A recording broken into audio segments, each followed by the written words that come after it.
윤석열 정부가 첫 세제 개편안을 발표하고 법인세 최고 세율을 기존 25%에서 22%로 인하하기로 했습니다. 소득세는 하위 2개 구간의 대상자 범위를 늘리고 다주택자에 대한 종부세 중과도 사실상 폐지했습니다. 정부는 이번 개편안에서 주식과 이자, 배당 수익을 통산해 세금을 부과하는 금융투자소득세 도입을 2년 유예했습니다. 오락가락 정책에 투자자와 증권사들은 불만을 제기하고 있습니다. 금호석유화학이 박찬구 회장의 아들 박준경 부사장을 사내 이사로 선임하고 3세 경영체제를 본격화했습니다. 하지만 사촌 박철환 전 상무와의 경영권 분쟁 불씨는 남았다는 분석입니다. 현대차가 올 2분기 매출 36조 원, 영업이익 3조 원으로 역대 최대 실적을 올렸습니다. 제네시스와 SUV 같은 고부가 차종이 판매 호조를 보이고 환율 상승이 호재로 작용했다는 설명입니다.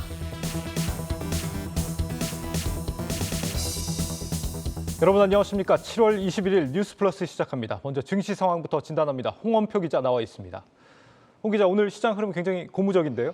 네, 오늘은 보합권에서 머물던 코스피가 외국인의 매수가 들어오면서 오후 들어서 2,400을 넘어섰고요. 오후 들어 계속 오르더니 약 1% 상승 마감했습니다. 예. 오늘은 유가증권 시장에서 외국인이 4천억 원 이상 매수를 했고 기관과 개인은 1,000억 원과 3,000억 원 정도 매도를 했습니다. 하지만 코스닥에서는 정반대로 외국인이 순 매도를 하고 기관과 개인이 나눠 담았습니다. 네, 이 장중에 러시아에서 독일로 이어지는 노드스트림 1 가스관이 공급이 재개된다는 소식이 한 가지가 있었고, 특히 장 막판에 이제 반도체 관련주들이 굉장히 좀 강세를 보였는데, 미국의 반도체 육성법이 상원을 통과를 해서 이제 본투표를 앞두고 있다. 이 소식이 한 가지가 또 있었고, 또 우리나라 정부에서는 또 반도체에 관련해서 340조 대규모 투자를 한다. 이 소식이 전해지면서 아마도 반도체 쪽에서 좀 강세가 나타난 걸로 보여요.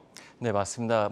지금 앵커께서 말씀하신 그 소식 때문에 삼성전자가 상당히 많이 올랐는데요. 예. 오늘 외국인이 삼성전자를 많이 담았습니다. 이 때문에 삼성전자가 2%대 이제 상승 마감을 했는데 오늘 이제 오전보다 오후 들어서 상당히 많이 올랐습니다. 그리고 LG화학도 외국인이 좀 순매수한 종목이었는데 오늘 이제 바이오 원료를 활용해서 생산한 이 페놀과 아세톤을 처음 수출한다는 소식이 전해지면서 5%대 강세로 마감을 했습니다. 그러면서 또 원달러 환율도 1,310원 이하로 좀 내려갔습니다. 네.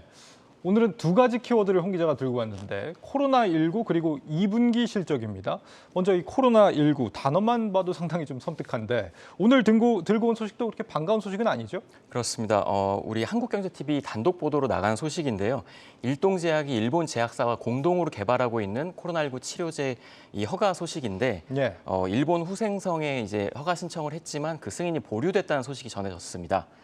긴급 사용 승인 여부를 둘러싸고 이제 회의를 열었는데 지난달에 이어서 두 번째 이제 보류가 됐다는 소식이 들렸고요. 이 때문에 일동제약이 이제 하한가를 기록을 했는데 예. 일부 이제 유효성이나 이제 안전성 등에서 좀 데이터가 불충분하다 이런 의견이 나왔습니다.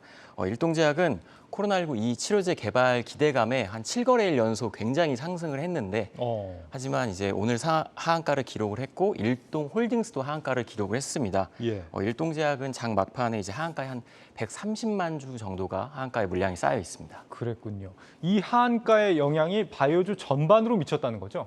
그렇습니다. 오늘 시가총액 양시장 상위 종목들 보면 셀트리온이나 HLB 같은 바이오 종목들만 이제 하락을 했고 나머지 종목들 다 상승을 했거든요. 예. 이런 것만 보더라도 이 일동제약의 이제 코로나19 치료제의 좀 쇼크가 이제 바이오주 전반에 영향을 미쳤다 이렇게 볼 수 있겠습니다. 예. 우리나라에서는 이제 코로나19 치료제 개발에 뛰어든 기업들이 굉장히 많습니다. 셀트리온이나 종근당, 대웅제약 등 이제 대형 이제 제약 바이오사들이 개발에 뛰어들었는데요. 그 셀트리온을 제외하고는 모두 이제 임상을 중단했거나 아니면 이제 효과 입증에 좀 실패를 했다 이렇게 보시면 될 것 같습니다. 예. 실제로 최근 들어서도 이제 제약사들이 많이 개발을 포기하고 있는데 그만큼 이제 과거와는 달리 이제 이 확진자 수가 많이 감소를 하고 있고 물론 최근에 좀 늘고는 있지만 아무래도 중증보다는 경증 환자들이 많이 늘어나고 있기 때문에 이 상업적인 측면에서 좀 이제 개발을 포기하는 그런 사례가 많이 늘고 있습니다. 그렇군요. 그런 와중에 코로나19로 또 오늘 수혜를 본 종목도 있었습니다. 교육 콘텐츠주요? 그렇습니다. 교육 관련주들이 좀 오늘 일제히 강세를 보였는데요. 정부가 이제 어제 원격 수업과 재택근무 이제 발표를 했기 때문입니다. 예. 어제 정부가 그 코로나19가 이제 확산이 되기 때문에 좀 자발적인 거리두기를 실천하자 이렇게 이야기를 했는데 그래서 공공기관부터 재택근무나 비대면 회의를 활성화하고 또 회식을 자제하겠다고 이야기를 했고요. 또 민간에서는 휴가와 재택근무 또 원격 수업을 좀 활용해달라 이렇게 호소를 했습니다. 이 때문에 오늘 이제 온라인 교육 관련주들이 일제히 급등을 했습니다. 메가MD는 상한가를 기록을 했고요. YBM넷이나 아이스크림 에듀 같은 종목들도 두 자릿수대 상승 마감했습니다. 네. 여기에 초중고 이제 고등학생들이 이제 방학이 이르면 이번 주부터 시작이 되는데 방학에 이제 좀 온라인 강의가 늘어날 거다 이런 예측이 나오면서 함께 좀 상승을 했습니다. 네. 지금 3년째 듣고 있는 코로나19 이슈 앞으로 얼마나 더 들어야 될지 모르겠습니다. 다음으로 두 번째 키워드입니다. 2분기 실적. 오늘 역시 주목을 받은 건 현대차였죠? 그렇습니다. 현대차가 2분기에 사상 최대 실적을 기록을 했는데요. 올해 2분기에 이 반도체 부품 수급 차질 또 원자재값 상승 같은 악재를 뚫고 역대 최대 실적을 거뒀습니다. 하반기에는 전기차 아이오닉 6가 출시되는 등 여건이 더 좋아져서 현대차가 올해에는 사상 최대 실적을 기록할 거라는 전망이 나오고 있는데요. 강미선 기자의 리포트를 보고 이어가겠습니다. 현대차는 올해 2분기 매출액 35조 9,999억 원, 영업이익 2조 9,789억 원을 기록했다고 밝혔습니다. 지난 2010년 새로운 회계 기준이 도입된 이후 분기 기준으로 역대 최대 실적입니다. 8년 만에 분기 영업이익 2조 원, 영업이익률 8%를 넘기며 역대급 성적표를 내놨습니다. 자동차 판매량은 1년 전과 비교해 5만 대가 줄었지만 비싼 차를 많이 팔아 이익은 더 컸습니다. 판매 마진이 높은 제네시스와 SUV가 잘 팔렸고 전기차가 판매 호조를 보인 덕분입니다. 1,300원에 육박한 환율도 이익이 커지는 데 한몫을 했고 미국 시장에서 딜러들에게 주는 판매 인센티브를 70% 가까이 줄인 것도 힘을 보탰습니다. 엄청난 2분기 실적을 낸 현대차의 시선은 이제 하반기로 향하고 있습니다. 현대차는 글로벌 불확실성으로 하반기 어려운 경영 환경을 예상하면서도 연간 영업이익률 목표는 그대로 유지하는 자신감을 보였습니다. 여전히 자동차 구매 수요가 충분하다는 건데 현대차는 차량 출고를 기다리는 대기 물량만 국내는 64만 대, 유럽은 14만 대라고 밝혔습니다. 여기에 신흥국과 산유국들을 중심으로 자동차 수요가 빠르게 회복될 것으로 보여 하반기에 대한 기대감을 높이고 있습니다. 특히 하반기엔 전략전기차 아이오닉 6가 출고를 시작하고 부품 수급 회복으로 생산량도 늘어날 것으로 보여 올해 역대 최대 실적 달성도 기대됩니다. 한국경제TV 강미선입니다. 네, 오늘 현대차 주가는 장중에 2%대 상승을 하고 있었는데 오히려 사상 최대 실적이 발표된 이후 하락 반전하면서 보합으로 마감을 했습니다. 실적 호조가 좀 달러 강세로 이제 우호적인 환율이 조성됐다 이런 의견이 있었고 또 컨퍼런스 콜 때 좀 반도체 난으로 공급 차질이 빚어지면서 전 세계적인 어떤 자동차 수요가 좀 감소할 수 있다 이런 의견이 나왔기 때문입니다. 그렇군요. 오늘부터는 금융주들도 또 실적이 줄줄이 발표가 되는데 KB금융도 역시 역대 최대 실적을 기록했다고요? 그렇습니다. KB금융이 오늘 이제 장 마감 후에 실적을 발표를 했는데 역대 최대 실적을 기록을 했습니다. 예. 2분기 순이익이 1조 3천억 원, 상반기에는 2조 7,500억 원의 순이익을 올렸습니다. 이게 이제 금리 인상에 따른 순이자 이익이 많이 올랐기 때문인데요. 이제 내일도 이제 KB금융 이어서 신한금융과 하나금융 또 우리금융지주의 실적이 발표 예정되어 있습니다. 그리고 이제 KB금융은 오늘 컨퍼런스 콜을 통해서 현금 배당과 또 자사주를 소각하겠다 이렇게 밝히기도 했습니다. 네, 여기까지 듣죠. 증시 프리즘 홍원표 기자였습니다.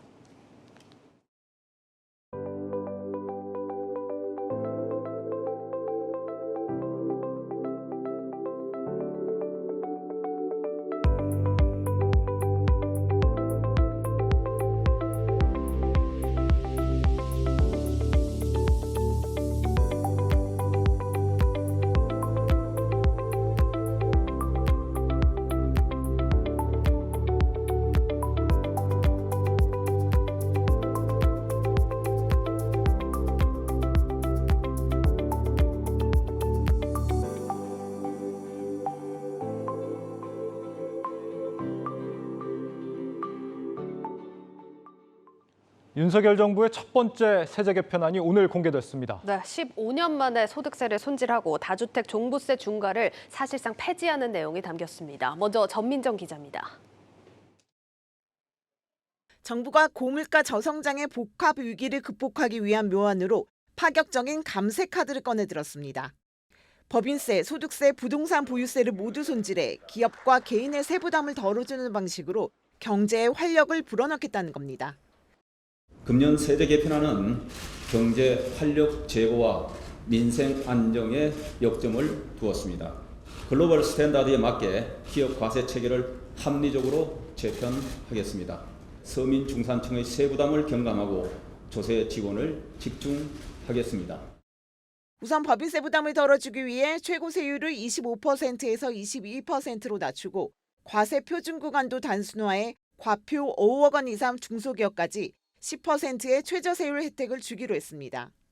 특히 연매출의 100억 원인 중소기업의 경우 법인세가 8천만 원에서 5천만 원으로 37%나 줄어드는 등 대기업뿐만 아니라 중소 중견기업에도 골고루 세 혜택이 돌아가도록 했습니다.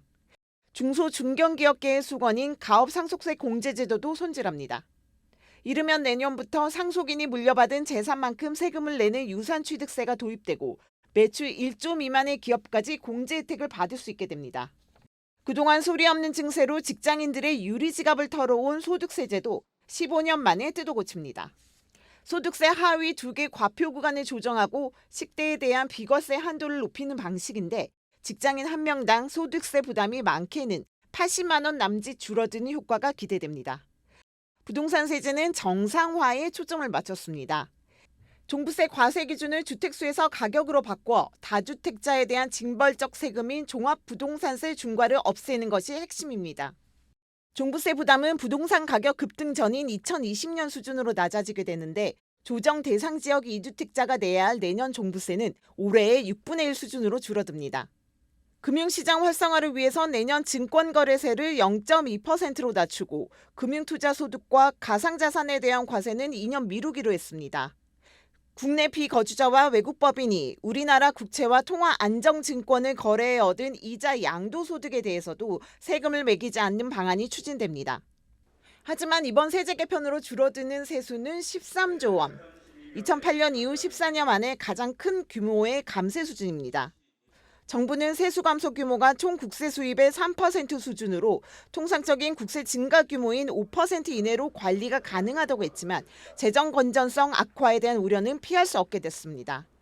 법인세 인하와 다주택자에 대한 종부세 중과세 폐지는 야당이 반대 의사를 공개적으로 밝힌 만큼 국회 문턱을 넘기까지도 난항이 예상됩니다. 한국경제TV 전민정입니다. 이번 세제 개편안에는 특히 주식 투자에 붙는 세금을 조정하는 내용이 포함됐습니다. 이 내용부터 먼저 짚고 넘어가겠습니다. 증권부 김종학 기자 나와 있습니다. 김 기자, 일단 금융투자소득세 시행이 2년 미뤄졌고 네. 증권거래세가 단계적으로 내려간다는 게 이번 안의 핵심입니다. 네. 지난 정부에서 추진해왔던 방향과는 좀 다른 거라고요? 네, 당초 경제정책 방향을 통해서 어느 정도 예고가 됐던 부분이긴 합니다만 네. 전 정부가 결정했던 것들을 일부 수정하는 방안이 상당 부분 담겼습니다. 일단 이 그래프를 조금 보면 지난 정부가 도입하려던 금융투자소득세 같은 경우에는 당초 과세 시점을 2023년으로 도입하려던 걸 2025년으로 2년 유예를 하게 됐고요. 그리고 이제 지분 1% 이상을 대주주로 분류하던 기준도 100억 원 이상 투자자 주주로 단일화해서 고액주주에 대한 과세를 확대합니다. 반면 일반 투자자들이 매번 거래할 때 내야 하는 증권거래세는 당초 내년 폐지를 추진해 왔다가 이제 단계적으로 인하해가는 안이 이번에 담겼습니다. 먼저 금융투자소득세 2년 미뤄지게 됐는데 이 전체 투자 손익을 다 합산해서 세금을 내게 하는 그런 제도 아닙니까? 네, 그렇습니다. 금융투자소득세는 대주주가 아닌 일반 투자자라 하더라도 주식 투자를 통해서 전체 금융상품을 통해서 5천만 원 이상 수익을 얻은 경우에 대해서 과세를 하는 그런 제도입니다. 예. 이를 통해서 이득을 남겼다면 20%의 세금을 내야 하는 것이고요. 만일 3억 원 이상의 수익을 냈다면 25%까지 세금을 높여 부과하는 제도입니다. 당초 투자자 단체들은 기관이 떠안게 될 세금을 개인에게만 부담시키는 제도라면서 반대를 해왔는데 이 같은 의견이 이번 세법 개정안에 반영된 것으로 보입니다. 정부는 주식거래에 몰려있는 현행 양도세 부과 기준을 고액주주로 우선은 좁혀두고 2년 뒤에는 단계적으로 금융투자소득세로 일원화해서 시장에 미치는 영향을 조금씩 줄여나가겠다 이런 구상을 밝혔습니다. 이 금융투자소득세 부과가 2년 유예되면 세금 안 내니까 투자자들한테 좋은 게 아니냐 이런 해석들도 있던데 실제는 어떤가요?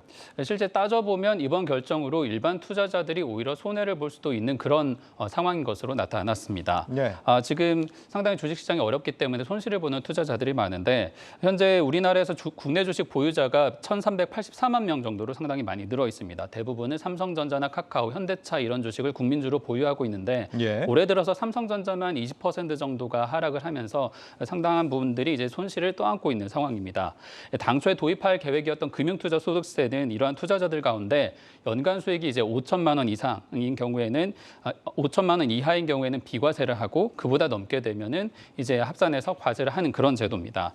따라서 예를 들어서 올해 이제 주식과 펀드를 통해서 1,000만 원을 손실을 봤는데 내년에 한 6천만 원 정도 수익을 났을 경우에만 이제 과세 대상이 되기 때문에 어떻게 보면 소액 투자자들이 상대적으로 유리한 제도로 이제 도입이 된다 이렇게 볼 수도 있었습니다. 예. 당초 도입 예정이었던 이 금융투자 소득세에 따르면 국내외 이 주식과 펀드, ELS 등 금융투자 소득세를 금융투자를 통해서 5천만 원 이하 5천만 원 이상, 3억 원 이상 수익을 냈을 때 이렇게 20%고 3억 원 이상이면 25% 부과하는데 실제 대상자를 따져봤더니 0.4% 정도밖에 되지 않는 굉장히 낮은 비율로 나타났습니다. 그러니까 금융투자 소득세가 시행되는 경우에 이런 손실분을 이월하는 방식으로 부담을 줄일 수는 있겠지만 사실 일반 투자자들, 이 0.3%를 제외한 투자자들이 체감하기에는 조금 어려운 부분이 있다라는 그런 분석이 나오고 있습니다. 그러니까 지금 금융투자소득세 도입이 내년에 만약에 된다라고 했다면은 올해 같은 경우는 증시에서 손실을 보신 분들이 많으니까 네. 이분들이 내년에 수익이 나면 올해 손실분과 이렇게 상쇄가 돼서 세금을 안 낼 수도 있었는데 지금 그렇지 못하게 돼서 좀 아쉬운 부분이 있다 이런 얘기인 그런 거군요. 부분이 있습니다. 주식 양도소득세도 달라진다면서요? 양도소득세를 없애겠다라는 게 당초 정부 방침이었죠. 양도소득세는 단계적으로 낮아집니다. 현재는 특정 기업 주식 보유량이 10억 원 이상 또는 지분율로 1% 이상 보유하고 있다면 대주주로 분류를 해서 양도소득세를 떼는데 내년부터는 100억 원 이상 투자한 주주들로 한정해서 부과를 합니다. 사실상 국내 주식에서는 양도소득세를 없애는 것과 아주 동일한 효과를 내게 되는 것으로 해석이 되고 있고요. 또 지금까지는 가령 삼성전자 주식을 가족들이 함께 투자를 한 경우에는 이를 합산해가지고 세금을 매겼었는데 앞으로는 본인이 투자한 경우만 인별로 따져서 과세를 하겠다라는 게 정부의 방침입니다. 네, 뭐 가족을 다 합치든 개인이 투자하든 100억 원 이상 투자한 경우가 뭐 얼마나 되겠습니까? 네. 좀 소액 투자자들이 체감할 만한 그런 변화는 없는 걸까요? 당장 일반적인 소액 투자자들이 체감할 만한 변화는 크지 않을 것 같습니다. 오히려 이번 세법 개정안으로 인해서 대부분의 투자자가 내야 하는 증권 거래세가 사실 따져보면 내년에 폐지 예정에서 세율을 낮추는 수준에서 오히려 남아있기 때문에 세 부담을 계속해서 떠안게 되는 그런 상황이 되는 것으로 나타났습니다. 네. 현재 이제 그럼 세금을 얼마나 내고 있는지 좀 따져보면 현행법에 따라서 0.23%를 증권거래세로 내고 있는데 팬데믹 이후에 개인 투자자들이 아까 보신 것처럼 굉장히 많이 늘어나면서 작년에 부담한 증권거래세만 9조 9천억 원, 거의 10조 원에 달하는 것으로 나타났습니다. 해마다 증가한 폭이 상당한 수준인데 일각의 우려처럼 이제 잦은 매매를 하지 않는 경우에는 금액 차이가 사실은 크지는 않기 때문에 이런 부분을 좀 고려할 필요가 있지만 예. 또 알고리즘으로 거래하는 기관이나 외국인들에게 오히려 좀 시장이 약간 영향을 많이 받을 수 있는 환경까지 제공한다는 측면에서 고려를 한다면 이번 증권거래세 인하가 개인들에게 그렇게 아주 체감할 만한 변화라고 보기는 조금 어렵다라는 분석이 나옵니다. 네, 증권거래세는 주식을 팔 때 내는 세금이니까 네. 개인 투자자들이 특히 아무래도 영향을 많이 받는 세금이긴 한데 세율이 낮아지지만 내년에도 내야 된다. 원래는 내년부터 거래세를 더 인하할 계획이었다면서요? 네, 현행 세법에서 이제 금융투자소득세를 도입하게 됨에 따라서 개인들에게 부과하는 증권거래세를 아예 없애겠다라는 게 당초 방침이었습니다. 그런데 이 대목에서 이제 양도세 개편과 맞물리면서 인하폭이 오히려 줄어드는 꼴이 지금 된 건데요. 보시면은 올해는 0.23%이고 이게 내년에는 0.15%로 확 낮추려던 게 0.2%로 일단 한 단계 낮춰서 2년 동안 적용한 뒤에 2025년부터 0.15%를 적용하는 방식으로 바뀝니다. 그러니까 2년 동안 투자자들은 사실상 이 0.15%를 적용했으면 조금이라도 덜 0.05% 정도를 덜 냈을 세금을 부담하게 되는 꼴이 되기 때문에 어떻게 보면 개인들에게는 그렇게 확 와닿지 않는 또 제도적인 변화가 됐다 이렇게 좀 판단해 볼 수도 있습니다. 네. 그리고 이번에 세제가 달라지면서 증권사들이 당혹스러워하고 있다라고 하는데 이건 무슨 얘기입니까? 네, 증권사들도 이 이 세법이 달라짐에 따라서 여러 가지 시스템을 개편해야 하는데 상당히 곤혹스러워하고 있는 그런 상황입니다. 지난 정부에서 바꾸기로 한 대로 이제 세법을 따라서 이제 시스템을 개편을 하고 있었는데 이에 따라서 수억 원에서 많게는 수십억 원 정도 전산의 원장들을 바꾸는 그런 작업들을 하고 있습니다. 예. 그런데 이번에 다시 세법이 개정이 되면서 금융투자소득세가 2년 동안 미뤄지다 보니까 이것을 실제로 시스템을 바로 개편을 해야 되는지 아닌지를 두고 판단하기 좀 힘들다라는 얘기가 나오는 겁니다. 정부가 이번 세법 개정안대로 금융투자소득세를 미루고 양도소득세를 없애려면 결국에는 그럼 이 세법 개정을 빨리 처리할 수 있는 국회의 도움이 필요한데 국회가 지금 오늘도 여야 간의 협의를 통해서 원구성을 하겠다고 했지만 여전히 난항을 겪고 있고 이 2달간의 힘겨루기만 봐도 앞으로의 논의 과정이 쉽지 않다라는 게 예상이 되고 있습니다. 이 때문에 증권업계와 이 금융투자업계 관계자들의 얘기를 좀 들어보면 일단은 기존 법에 맞춰서 시스템을 준비할 수밖에 없는 상황이고 개정안이 최대한 빨리 마련되거나 불가피하다면 기존에 마련된 대로 그냥 시행하는 게 낫겠다라는 의견들이 계속해서 나오고 있습니다. 이 부분에 지난주에 금융투자협회장이 관련해서 발언한 부분을 한번 들어보겠습니다. 글로벌로 저희가 선진화된 시장으로 가기 위해서는 이런 과세 체계가 결국은 필요하다 이렇게 생각합니다. 정부가 2년간 유예하기는 했지만 기왕에 저희는 전산 준비를 하고 있는 마당에서 1월 1일 날 차라리 시행되면 더 좋지 않을까. 네, 투자 활성화, 개인 투자자 부담을 줄이기 위한 차원에서 세법 개정안을 꺼내들긴 했지만 투자자들이 체감할 만한 폭은 사실상 적고 이를 이용해서 또 시장을 키워야 하는 증권사들 입장에서도 엉뚱한 비용을 낭비할 위험도 지금 커지고 있다 이렇게 좀 보여지고 있습니다. 네, 증권 분야에서 달라지는 세제 개편안 소식 김종학 기자와 자세히 짚어봤습니다.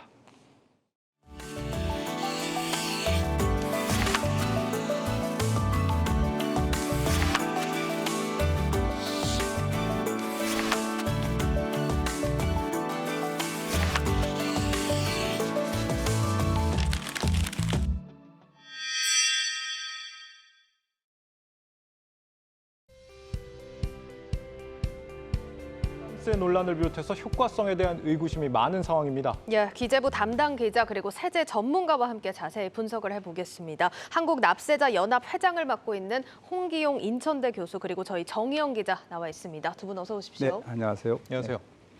이번 세제 개편안을 만드는데 교수님도 좀 관여하신 부분이 있다고 들었습니다. 제가 이제 기재부 세발심 거기 위원이긴 한데 뭐 직접 관여했다기보다는 심의안 의견 이렇게 이제 개진했습니다. 심의를 맡으셨군요. 네. 이번 이 정부 방안의 의의부터 먼저 좀 들어보겠는데 먼저 정 기자, 이번 이 세법 개정안에서 가장 눈에 띄는 부분이 법인세 개편입니다. 법인들의 이제 이익을 내는 부분에 세금을 좀 줄여주겠다. 이게 어떤 취지입니까? 네, 우선 법인세 개편안을 간단하게 한번 짚어보겠습니다. 과세 표준 구간을 2개에서 3개 단계로 단순화시키고 최고 세율을 22%로 낮추는 게 이제 핵심인데요. 현재는 높은 세율과 복잡한 과표 구간 때문에 우리 GDP 대비 법인세 수 비중은 OECD 평균보다 높고 조세 경쟁력 부문도 전체 조세 순위보다 법인세 부문이 훨씬 낮은 순위에 올라 있는 만큼 이제는 개정의 필요성이 높아졌다는 겁니다. 실제 IMF와 OECD에서도 법인세 과세 체계 개선을 권고하기도 했는데요. 조세 경쟁력뿐 아니라 주요 기관들의 권고안처럼 정부는 이제 법인세 부담을 낮출 경우 기업의 투자 활성화와 같은 낙수 효과가 일어날 것으로 기대하고 있습니다. 실제 과거 조세재정연구원의 연구 결과를 좀 살펴보면요. 법인세율을 인하할 경우 기업의 재투자에 돌아가는 혜택이 절반 이상이고 소비자 가격과 종업원 임금 등에도 혜택이 돌아간다는 분석이 있습니다. 결국 법인세 부담을 낮춰준다면 제품과 서비스 가격을 낮춰서 소비자에게 혜택이 돌아가고 고용과 임금 증가 등을 통해서 근로자에게 또 투자 확대 등을 통해서 협력업체에 도움이 되는 등 사회 전반에 혜택이 돌아가서 경제 활성화를 유도할 수 있을 것이라는 설명입니다. 네, 정부 방안의 취지가 이제 그렇다라는 건데 교수님, 사실 이 낙수 효과라는 게 여전히 뭐 사회 일각에서는 회의적인 시각도 있는 상황이고 또 부자 감세라는 논란도 지금 나오고 있거든요. 네. 이 법인세 인하의 효과 어떻게 좀 보고 계십니까? 네, 이게 지금까지는 그 기업의 증세를 통해서 국가 주도 복지를 좀 주안을 뒀다고 그러면 이번에는 기업의 감세를 통해서 기업 성장 동력을 키워서 민간 주도 복지로 하기 위한 대전환의 시점이다 이렇게 보고요. 예.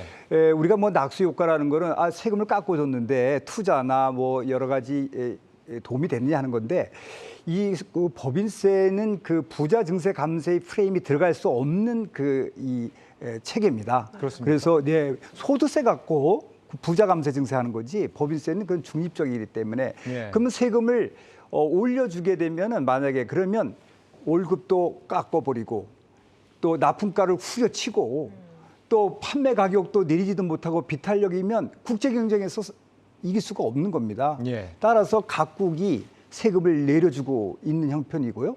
우리나라는 거꾸로 올라갔기도 했거든요. 그래서 이거를 정상화하는 과정에서 그런 다른 나라는 전부 낙수 효과가 있기 때문에 세금을 낮춰준 거고 그건 논란의 대상이 될 수가 없다.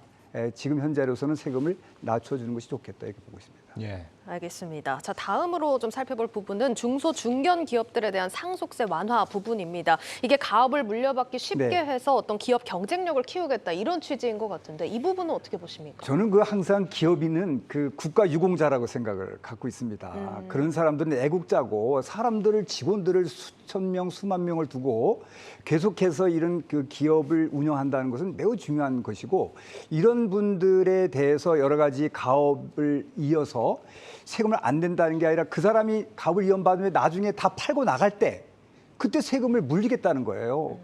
그 상속 시점에서 다 뺏어버리면 그 기업이 사라질 수 있습니다. 그런 면에서 보면 기업을 영속하게 하는 것이 오히려 사회 복지와 사회에 기여하는 것 크다. 그래서 이번에 그런 가업 상속에 의해서 조건을 완화하고 또 대상자를 확대하고 이런 조치는 기업 살리기에 아주 중요한 그 세제 개편안이었다. 저는 그렇게 보고 있습니다. 예. 예, 이 법인세 또 기업 상속세 부분 살펴봤는데 정 기자, 일단 우리 시청자분들께서도 가장 눈여겨보실 부분은 역시나 소득세 부분일 것 같습니다. 이게 과표 구간을 좀 손본다면서요? 네, 맞습니다. 우선 과표 구간을 손보는 이제 가장 큰 이유는 지난 2008년 이후로 과표 구간 하단이 계속 그대로 유지되면서 15년간 이제 있었던 임금 상승분이나 물가 상승이 반영되지 못했기 때문인데요. 장기간 변화 없이 유지된 것도 문제인데 최근에 이제 원자재 값도 급등하고 그러면서 소비자 물가 상승률도 20년 만에 6%대까지 치솟으면서 서민과 중산층의 세부담이 더욱 심화되기도 한 만큼 이번이 적기라는 판단입니다. 이번 소득세 하위 과표 구간 개정으로 1인당 세금 부담은 최대 54만 원가량 줄어들 것으로 정부는 추산하고 있는데요. 급여 구간별로 살펴보면 3천만 원 이하의 경우 증감률로 따졌을 때 27%가량 세부담을 줄어드는 효과를 낼 수 있다는 분석입니다. 지금 소득세 적게 내는 구간의 대상자를 늘리는 그런 대책입니다. 교수님, 이렇게 되면 이제 물론 이제 혜택을 보는 분들은 뭐 좋긴 하겠지만 이 소득 하위 2개 구간을 뺀 나머지의 경우에는 별로 혜택을 보는 게 없지 않냐 이런 지적도 가능할 것 같은데요. 우리나라의 그 OECD에서 비교를 해보면 이 소득세 최고 세율이 12 정도로 껑충 뛰어 올라왔습니다. 그래서 이런 걸 보면 우리나라의 소득세 세율이 좀 높은 편도 속하기 때문에 전반적으로 좀 내려줄 필요가 있었는데 예. 이번에 그렇게 해주면 또 부자 감세를 한다느니 뭐 이런 여러 가지 또 비난도 있을 수 있고 해서 아마 이번에 상속세와 그런 최고 이 소득세 전체를 내리진 못했는데 그러다 보니까 5천만 원 이하, 과표 5천만 원 이하만 좀 내려주는 그런 조치를 했는데 실제로 요새는 그 여러 가지 인플레나 여러 가지 해서 보면 4,600만 원에서 1억 5천 사이의 근로자들이 상당수 차지하는 중산층에 있는데 이분들은 지금 소득세율을 전혀 또 과표 구간도 손도 안 댔거든요. 예. 이 부분에 대해서 좀 국회 논의 과정에서 세율 조정을 하향하는 그런 배려가 있어야 되지 않겠냐 이런 생각을 갖고 있습니다. 그렇군요. 알겠습니다. 자, 교수님 또 다음으로 관심이 가장 많은 부분이 또 부동산 관련 세제 네. 부분입니다. 이게 주택 수에 따라서 종부세를 매기는 게 아니라 합산한 가격에 따라서 세를 부과하겠다 이런 내용인데 이 내용을 좀 들으면 정부가 뭐 부동산 투기를 좀 부추기는 꼴이 아니냐 이런 지적도 나오고 또 종부세 내는 분들이 상위 2%다 보니까 역시나 또 부자 감세 논란이 또 네. 나오고 있습니다. 네. 이 부분은 어떻게 보십니까? 우선 이 종합부동산세는 다른 나라에서 없습니다. 우선 또 이런 재산 보유 과세에서 다주택자에 대해서 중과세하는 나라도 없습니다. 왜 그러냐? 다주택자들의 중과세는 바로 임대차 시장, 전월세 시장에 영향을 미치기 때문에 다른 나라에서 이런 다주택자들을 막 중과해버리면 부동산 시장 왜곡이 되는 겁니다. 우리나라는 그 일시적인 어떤 급등하는 그 부동산을 잡겠다고 세금을 했지만 이건 비정상적인 조세 정책이었고 실제 금융 정책으로 지금 그 부동산 가격이 안정화되는 것이지 세금은 아닙니다. 그러다 보니까 조세 부담만 키우고 부동산 시장에도 안정화에 큰 도움이 안 됐기 때문에 비정상을 정상화하는 과정으로 봐야 되고요. 이게 부자에 대한 그 감세하고는 전혀 다른 차원으로 접근을 해야 된다. 조세는 전가됩니다. 예. 그 사람들이 만큼 낮은 층에 가니까요. 이렇게 보시면 되겠습니다. 사실 이 조세의 원칙과 뭐 효과성 이런 거에 대해서는 뭐 사회적으로도 좀 의견들이 아직 많이 네, 갈리는 상황이고 그렇긴 합니다. 네. 뭐가 맞다 그래서 우리가 좀 정의를 내리긴 좀 어렵습니다만 어쨌거나 지금 정부에서는 이제 낙수 효과 그리고 네. 세수 정상화 이런 걸 목표로 가겠다 이런 겁니다. 문제는 이렇게 가면은 감세 일변도로 가게 되면은 재정은 어떡하냐 이런 부분이거든요. 이 부분에 대해서는 어떻게 보십니까? 재정을 늘리기 위해서요. 세율을 직접적으로 올리는 방법이 있습니다. 증세죠. 그게 보통 세율을 올리는 게 증세인데 그러면 1년 후에는 즉각 세금이 들어올 수 있습니다. 늘어날 수 있지만 그 이후로는 다 모든 게 위축되고 장사도 안 되고 세금을 가져가니까요. 자기 몫 사니까 그런 선순환이 못 되는 겁니다. 그런데 지금 현 정부는 어떻게 생각을 했냐. 기업 살리기를 하자. 감세를 통해서 기업을 살리게 하면 기업의 최첨단 기술로 성장 동력을 키우면 외국에서 돈도 많이 벌어올 거 아니냐. 그러면 지금 일시적으로 감세하면 1, 2년 내에는 세수에 조금 영향이 있어도 그래서 이번에 감세가 되는지요, 줄지요, 1년은. 그 이후로는 감세가 안 되는 거로 이번에 발표된 것처럼 그 이후로는 오히려 세수가 증가된다. 그래서 세금을 복지를 위해서 아까 말했던 것처럼 국가주도 복지가 아니라 민간주도 복지로 가기 위해서는 감세를 해야 되겠다 하는 그러한 전환점에서 이번에 출발했다고 보시는 것이 맞겠습니다. 알겠습니다. 네, 세부담을 낮추면 오히려 이제 경제가 살아나기 때문에 좀 중장기적으로는 선순환 효과를 선순환 효과를 본다. 이렇게까지 여기까지 들어보겠습니다. 홍기용 납세자 연합회장 그리고 정의영 기자였습니다. 두 분 오늘 말씀 고맙습니다. 네.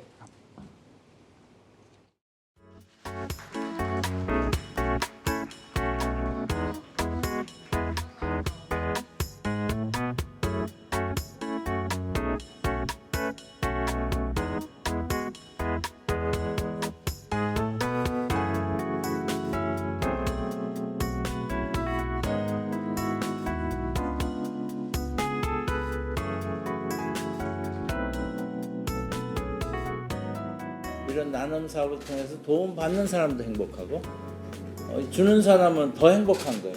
그래서 대한민국을 세계에서 가장 행복한 나라로 만들기 위해서는 나눔 사업을 활성화하는데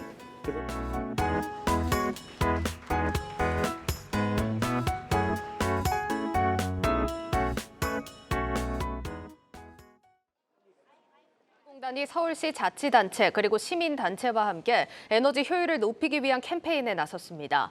에너지공단은 명동과 홍대 등 서울 일대에서 여름철 에너지 효율을 높이기 위한 행동 요령을 안내하는 시민과 함께하는 에너지 효율 혁신 캠페인을 실시했습니다.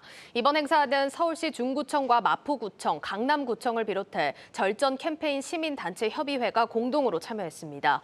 공단은 앞으로 여름철 전력 피크가 집중되는 8월 셋째 주까지 전국 14개 주요 상권 지역에서 캠페인을 계속해 나갈 계획입니다.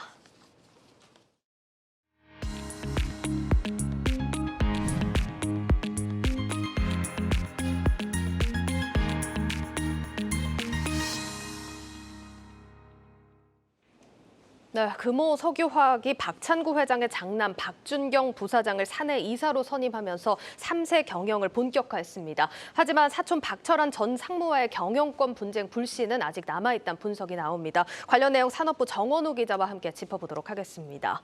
정 기자, 먼저 오늘 주총 결과 어땠는지부터 좀 짚어보죠. 네, 박준경 부사장의 그 사내 이사 선임 안건은 원안대로 가결이 됐습니다. 찬성률 78.71%로 통과가 됐습니다. 1978년생인 박 부사장은 박찬구 회장의 장남이기도 하고요. 2010년 입사한 뒤에 여러 보직을 거쳐서 지난해 6월 전무에서 부사장으로 승진했습니다.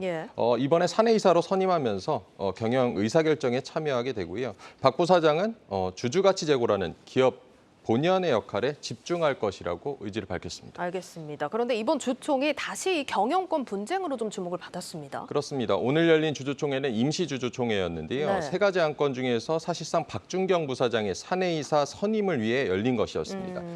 지난 2021년이었죠. 지난해였습니다. 박찬구 회장과 조카 박철환 전 상무 사이의 경영권 분쟁이 있었는데요. 이른바 조카의 난으로 불리기도 했습니다. 이 박철환 전 상무는 이번 박준경 부사장의 사내이사 선임에도 반대의 뜻을 밝혔지만 결과적으로는 실패했습니다. 알겠습니다. 그럼 이번 주총 결과에 대해서 양측 반응은 좀 어떻습니까? 먼저 금호 석유화학 측은 경영권 분쟁 사실상 종식 선언이라고 표현을 했습니다. 박철환 전 상무가 지난해 초부터 그 주주 주주 제한 등을 통해서 경영권 분쟁을 촉발을 했는데요. 예.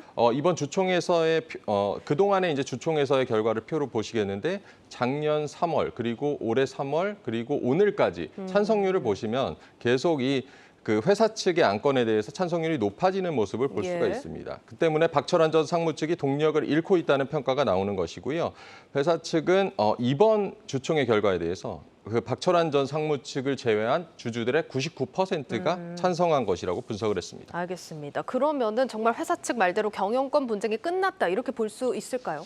그렇지는 않습니다. 오늘 그 주총 결과가 나온 이후에 박철환 전 상무 측과도 접촉을 해봤는데요. 예. 아직 입장 발표가 예정된 것은 없다면서도 이번 임시주주총의 소집이 주주 제한을 원천 봉쇄한 것이다 이렇게 반발을 하고 있습니다. 무엇보다 박철환 전 상무 같은 경우는 그 금호석유화학의 지분 8.58%를 보유하고 있는 개인 최대 주주입니다. 예. 이 박창구 회장, 박준경 부사장보다도 개인으로 따지면 지분율이 높은 수준이고요. 이 때문에 영향력을 아직 무시할 수가 없고요. 이번 주총에서도 그 한국 기업 지배 구조원과 서스틴베스트 등 의결권 자문사들이 반대 입장을 밝혔기 때문에 불씨는 여전히 남아있다라고 볼 수가 있겠습니다. 알겠습니다. 결국 이런 상황이라면 박준경 부사장의 실력으로 보여줄 수밖에 없을 것 같은데 좀 실적은 어떤지까지 좀 짧게 보죠. 네. 금호석유화학은 지난해 사상 최대 실적을 기록했는데요. 올해는 뚜렷하게 실적이 꺾이는 추세입니다.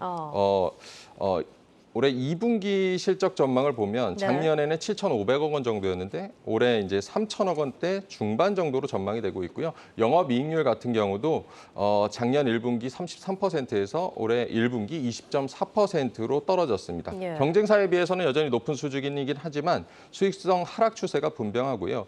그렇기 때문에 이번 이사회에 합류한 박준경 부사장이 뚜렷한 성과를 보이지 않으면 언제든지 이 경영권 분쟁이 재발할 수 있다. 이렇게 분석이 나오고 있습니다. 예, 여기까지 듣겠습니다. 산업부 정원우 기자였습니다.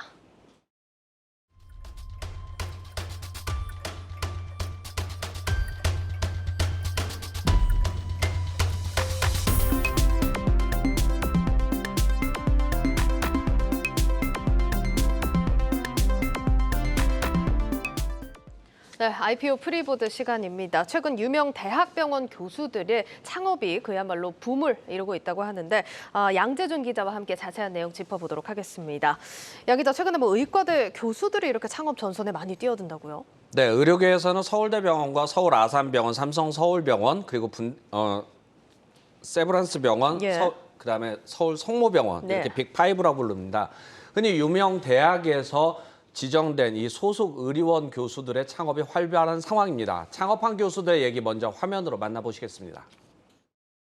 외국 회사들, 글로벌 회사들의 컨설팅 같은 거를 했었거든요. 근데 저희가 계속 생각하고 리서치하고 이랬던 부분들이 그냥 그쪽게 되는 것 같은 느낌들, 그런 부분들에 대해서 좀 조심스러운 면이 하나 있었고요.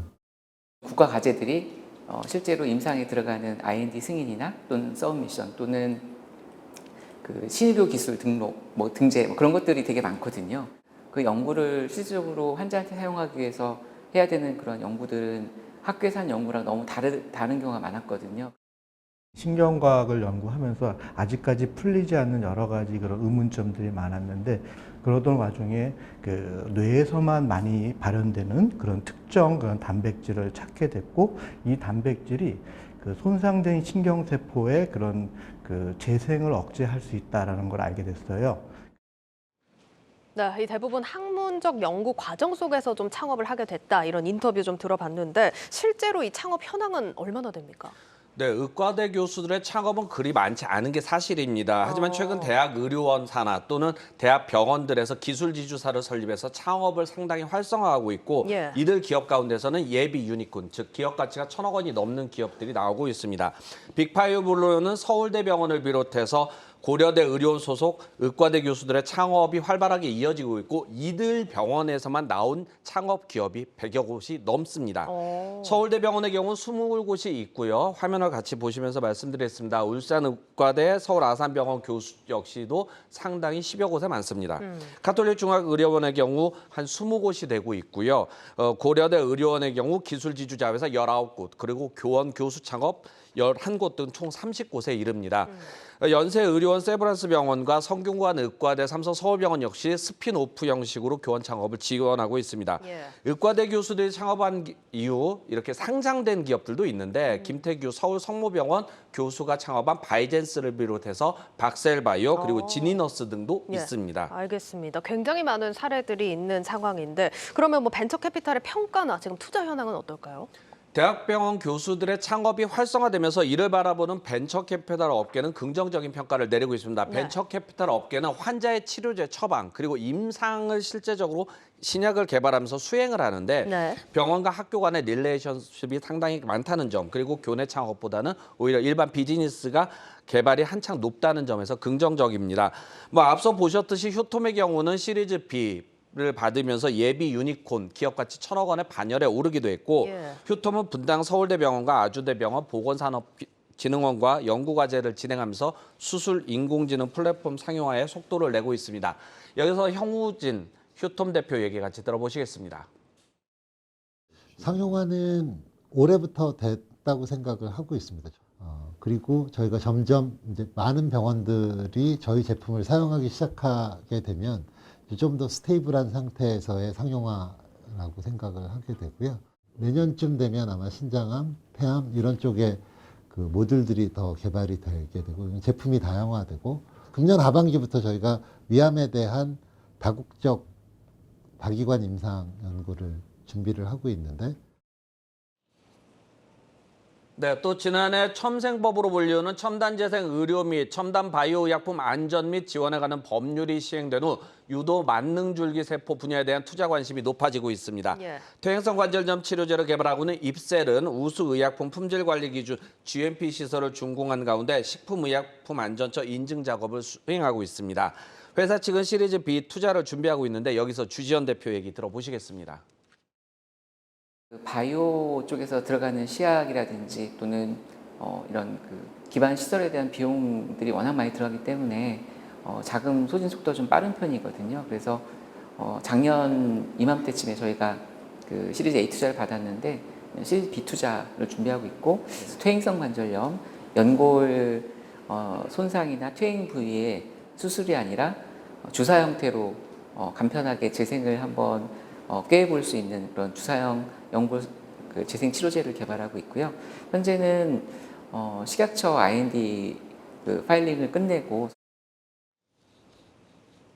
관련 기업들의 벤처 캐피탈 투자도 좀 꾸준히 들어가고 있는 모습인데 여기서 코스닥 상장을 준비하고 있는 기업들도 있다고요?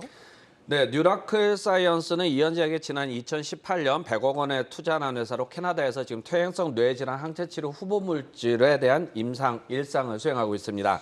그 신경 연접 억제를 단백질을 제거해서 중추신경을 재생시키는 기전의 신약 후보 물질로 회사 측은 글로벌 빅파마와 기술 수출을 논의하고 있다고 합니다. 성재영 뉴라클 사이언스 대표 얘기 들어보시겠습니다. 저희는 지금 진행하고 있는 글로벌 임상 1상을 성공적으로 마치고 또 이것을 기반으로 해서 글로벌 2상 임상 시험을 에 대한 허가를 받게 된다면은 좀 IPO에 필요한 그런 내용들을 좀 확보할 수 있을 것 같고요. 또 더불어서 그 사이에 지금 저희가 진행하고 있는 글로벌 파트너링들이 성사가 된다면은 그 IPO가 가능할 것 같아서 이러한 것들을 올 연말 그다음에 내년 초에 좀 이런 목적들을 다 달성을 해서 내년 중반 혹은 후반 정도에 이렇게 상장을 하려고 하는 그런 계획을 가지고 있습니다. 네, 코스닥 상장을 준비하고 있는 기업 현황까지 들어봤습니다. 지금까지 양재준 선임 기자였습니다.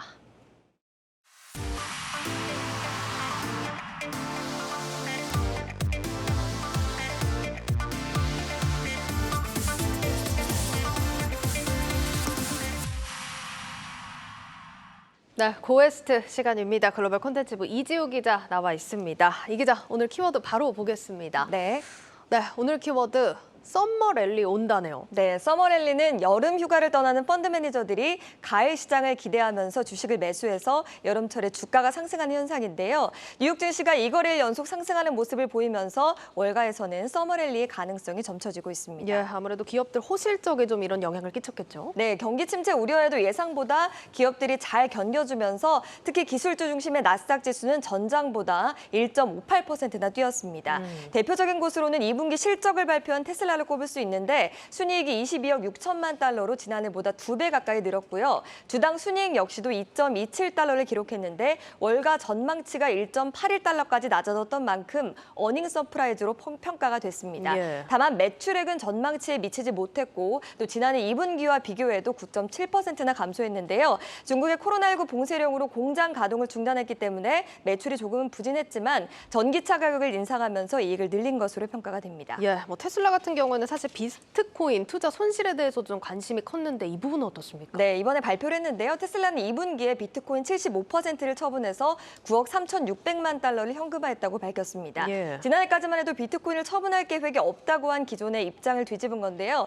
이번에 테슬라가 밝힌 비트코인 처분 규모나 현금화 금액을 볼 때 손실을 상당 부분 방어했다는 점에서 시장의 평가는 나쁘지 않은데요. 바클레이즈가 추정한 비트코인 투자 손실은 4억 6천만 달러 규모입니다. 예, 테슬라 어쨌든 실적이 좀 예상외로 잘 나와줘서 정말 다행이다라는 생각이 드는데 월가에서는 그럼 테슬라 어떻게 평가를 합니까? 올해 하반기 테슬라의 전망을 긍정적으로 보는 시각이 굉장히 우세합니다. 도이체방크는 테슬라 주가가 하반기에 급격하게 회복할 것으로 내다봤는데요. 매수 의견을 유지하고 목표 주가를 1,125달러로 제시한 건데 도이체방크는 상하이 공장이 정상화되고 오스틴과 베를린에서 생산량이 늘어날 것이라면서 올해 인도량을 작년보다 50% 늘어난 140만 대로 예상을 했고요. 크레디트 스위스 역시 하반기에는 물량이 급증하면서 마진도 회복할 것이다 라고 판단을 했습니다. 하지만 최근 중국에서 오미크론 변이 바이러스가 확산되고 있죠. 그런 만큼 대규모 봉쇄에 들어간다면 차량 생산이 차질을 빚을 가능성도 있습니다. 알겠습니다. 어제 넷플릭스도 실적을 발표하고 좀 좋은 분위기가 이어지는 모습인데 월가에서 썸머 랠리 기대감이 커진다라는 얘기는 뭐 어쨌든 기업들 실적이 선방하면서 좀 좋은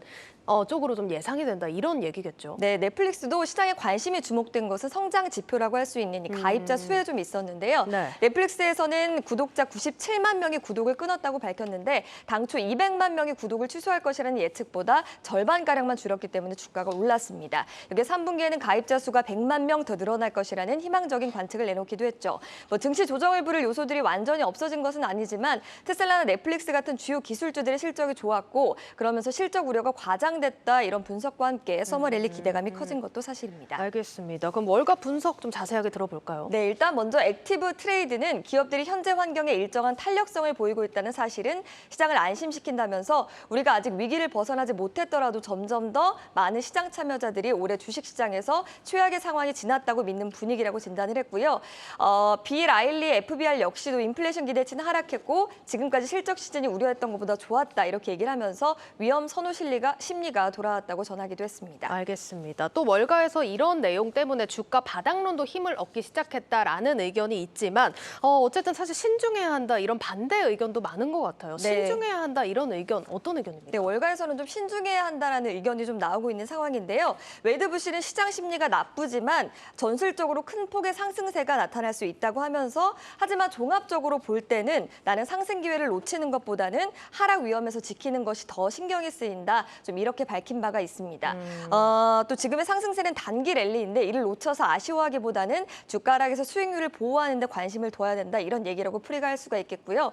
울프 리서치도 앞으로도 베어마켓 랠리가 종종 나타나면서 시장의 변동성이 상당할 것이라고 전망을 했고 예. CFRA 리서치 역시도 역사적으로 볼 때 약세장 속에서 반등의 가능성이 더 높다고 지적하기도 했습니다. 예, 생각보다 날카로운 의견들이 나오고 있는데 그럼 앞으로 주가가 더 떨어질 수도 있다 이런 의견인가요? 네, 일단 앞서 말씀드렸던 것처럼 서머 랠리의 가능성을 점치는 가장 큰 부분이 기업 실적이었는데요. 당장 2분기에는 기업들의 실적이 상대적으로 괜찮았지만 인플레이션으로 인해서 소비 심리가 악화되면 얼마든지 적자로 돌아설 가능성이 있습니다. 앞으로 인플레이션의 추세를 알 수 있는 건 8월에서 9월이 될 텐데요. 6월 CPI가 9.1%를 기록했지만 유가 하락세가 반영이 되지 않았죠. 예. 10월 이후에도 미국의 물가가 계속 낮아져야 될 거고 그래야 연준도 금리 인상 속도를 조절할 수 있을 겁니다.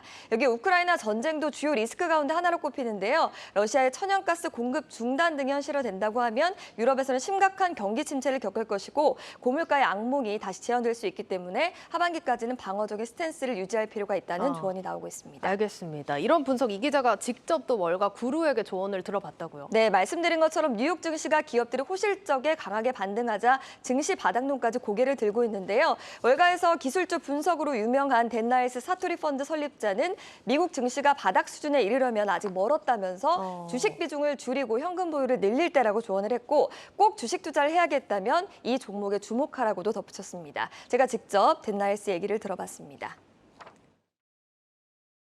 뉴욕 증시가 예상치를 웃도는 기업들의 실적 상승에 반등했지만 덴나일스 사토리 펀드 설립자는 아직 섣부른 낙관은 금물이라고 진단했습니다. And most bottoms in the stock market, during recessionary periods of time, they take about a year. And in some cases, like with the tech bubble, takes 2.5 years until you find what the true bottom is. So if you think about it and say, well, the stock prices peaked at the beginning of January, we probably still have a fair bit to go because it's only been 6 months since stock prices peaked. 그는 미국 중앙은행인 연준이 금리 인상을 중단하고 금리를 인하할 때까지 주가는 계속해서 떨어질 것으로 전망했습니다. 저가 매수보다는 현금 보유 비중을 늘릴 때라는 조언입니다. In a scenario where the stock market goes down 30 to 50%, it's very hard to find anything that's going to go up. All you can hope for is going down less. So I think for most investors, being in cash, if you lose, 5 to 7% to inflation. 애플이나 테슬라 같은 대형 기술주 역시 여전히 고평가돼 있다는 분석입니다. 그는 주식 투자를 꼭 해야겠다는 투자자를 위해서는 헬스케어와 중국 기술주를 유망한 투자처로 꼽았습니다. The Chinese tech market, if you look at the K-Web as an example of that, that's the internet ETF, that went down 80% from its peak to trough. I'd rather look there and then match up longs in China against shorts in the United States, where the NASDAQ is only down about 30% from its all-time highs. 끝으로 지난 6월 세계에서 가장 낮은 수익률을 기록한 한국의 주식시장과 대장주인 삼성전자에 대해서는 다소 비관적인 전망을 내놨습니다. If you are in a recession and that recession is more global in nature, semiconductor stocks are one of the most tied to the economy of any sector out there. And so it's going to be very tough for a semiconductor manufacturer like Samsung to perform well in that type of environment. 한국경제TV 이지우입니다. 뉴스플러스를 마치겠습니다. 여러분 고맙습니다.